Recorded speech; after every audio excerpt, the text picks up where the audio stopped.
All right, everyone. I'm going to show you some easy. One thing that a lot of you have asked me about in making this page or this channel is some of the things I eat, what kind of meal prep I do. And I'm going to show you just an easy example of something I do. This would be on a day when I do some sort of what I call a non-lifting workout or a recovery day where it's not necessarily like a carb loading day, although that is ultimately the goal, is just to replenish your body's carbohydrates. So these meals they vary quite a bit. This is just going to be an example of one that I would do and how I would do it, and it is going to be highest in carbohydrates, kind of medium protein, and kind of low, not as low as possible fat, but definitely lower on the fat side. So some of the stuff I've already pre-weighed. Some of it I just eyeball it because I mean it's all going into my intake for the day. All right, so I have a bowl of pasta here. I'm going to split them up into threes. So this is just a combination of chickpea and red lentil pasta, and there's really no purpose to combine them. It's I get bored eating the same ones over and over. So a lot of times I'll combine two different ones in a dish. So I already weighed out the total amount that I wanted for the day. So about 175 grams is what it's going to come out to each. Yeah, that's close enough to each individual serving. So yeah, so I'm a little off there, but it doesn't really matter.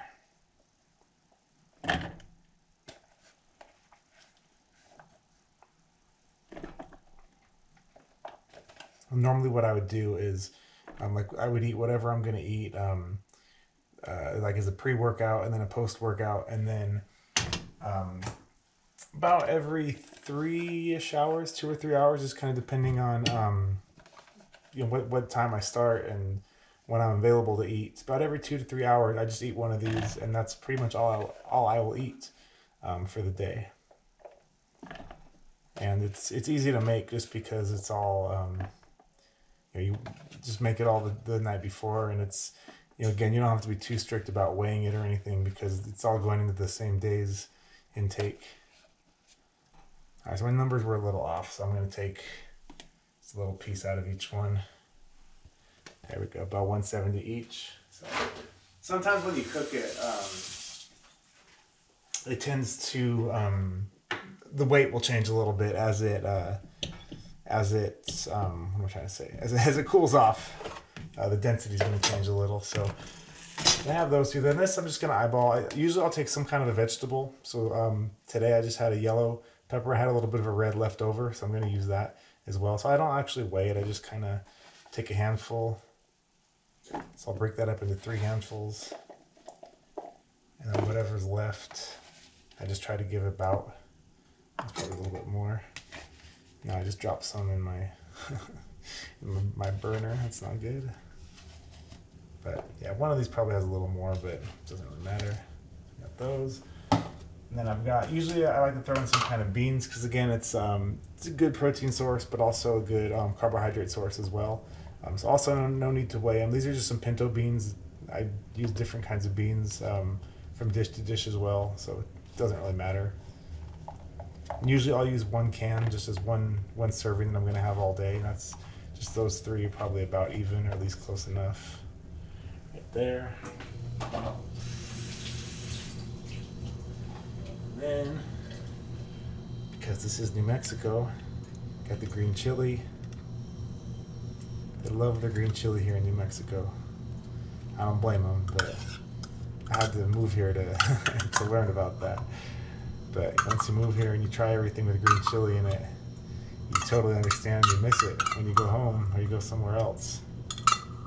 So we got green chili, so that's most of it right there. Then I like to throw in a little turmeric or turmeric. I don't know officially how you pronounce it. I've heard it both ways. So if you know officially, you can leave a comment and correct me or educate me because I don't know. I've heard it both ways. That was a little bit of garlic I just put in. Then some black pepper.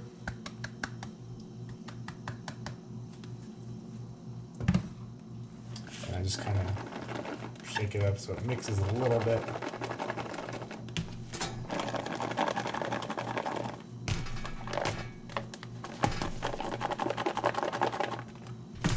Also, I like to throw in, on these days also, I usually, I tend to have a little bit more sodium, so I like to throw in a little bit of extra salt. I like to use the pink Himalayan salt. And then last, I like to just use like a red tomato sauce. And that one as well, I do loosely weigh. It kind of depends just how much overall contents are in the bowl here. So I'm going to throw in a little bit more than a serving, which is serving I believe is 125. So I'm going to aim for maybe like 140. And the only reason I get that number is just from doing these. I always tend to go for one serving and kind of build off there. And a lot of times in the past when I've done one serving, it just comes out a little bit dry. Like it still doesn't really kind of gel everything together. So just a couple of grams over a serving is usually all it really takes. So again, about 140.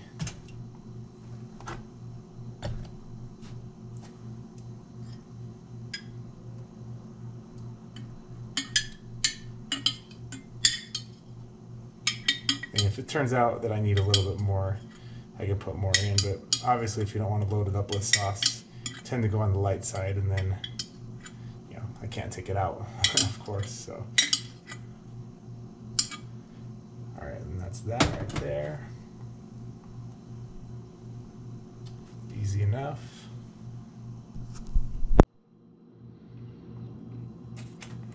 All right, the last two more things I forgot. I was gonna add. All right, just some onions. I don't always go this heavy on the vegetables. I don't really know why I am this one. So just again, I don't have to weigh them, but just a handful each. These are just yellow, raw yellow onion. So again, it's something that before I had surgery, I would have had to be a lot more cautious about. Onions never bothered me, but for a while I did do the low FODMAPs diet, and I would say anything above about like 25 to 30 grams of onions at a time would be my limit. And if you've ever weighed onions, it's not a whole lot. So that's one that I've welcomed back to my diet. And then I just have some chicken here. I usually add a little bit of meat to these sometimes. Sometimes I'll use egg. I'm not a huge meat eater. It might surprise you from some of those food challenges, but chicken's really the only meat that I eat probably on a regular basis, like a couple times a week. The other ones I do eat, but I tend to save them more for the challenges or kind of like special occasions so I can really, really enjoy them.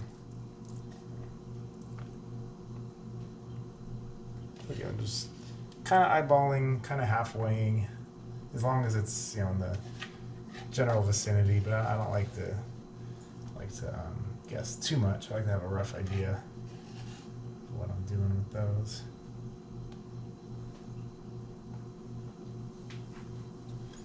So almost done. All there is left to do to these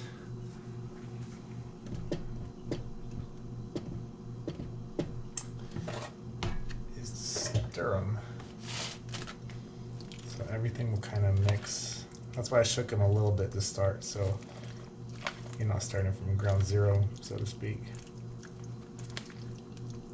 And it all mixes up pretty nicely. And again, you can use all kinds of different things. You could use turkey meat. You could use like a plant-based. I've used plant-based sausage before. That's another kind of odd one. From not wanting a lot of artificial things, I got used to. I actually like plant-based sausage better than pork or turkey sausage. Although I will eat those sometimes too, but I don't know, something about the taste I like better. For so many years, if I wanted sausage, that's what I would use. I might add a little bit more sauce to this one later. Looks like it's mixing pretty well, but sometimes I like a little bit more sauce than what's in there right now. And also with with the different types of pastas, I tend to, again, for many years I was gluten-free before I had surgery.